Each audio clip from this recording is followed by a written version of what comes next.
Et c'est là où la scène, elle est très belle, ce moment où tout d'un coup on est au ralenti, la musique est un peu emphatique, et on voit le personnage qui a fabriqué des cocktails Molotov parce qu'il sait les fabriquer, se met à les jeter sur le monstre. Enfin, il les jette, et on a de la fumée, on voit pas sur quoi il les jette. C'est presque une image qui vient du passé. C'est une image qui vient des grandes manifestations des années 80, au moment où les étudiants, les syndicats organisaient de grandes manifestations contre le régime. C'était violent, hein, les gens se systématiquement tabassés par les flics.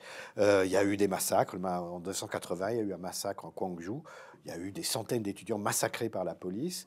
Donc c'est une période qui a, on peut dire, c'est l'adolescence et la jeunesse de ces cinéastes, de cette nouvelle vague de cinéastes. C'est leurs années de formation.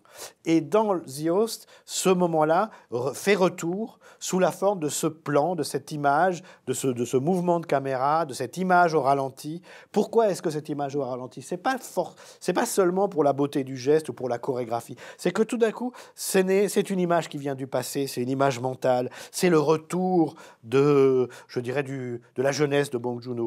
C'est-à-dire que c'est pas des films à sujet, les films de Bong Joon-ho. C'est pas, on nous impose pas un sujet sérieux. C'est pas des films à message. C'est-à-dire que du récit même, de l'émotion même, naît la pensée. Et la pensée, c'est une réflexion sur la société coréenne et l'histoire de la société coréenne. Une réflexion poétique, mais une réflexion politique aussi.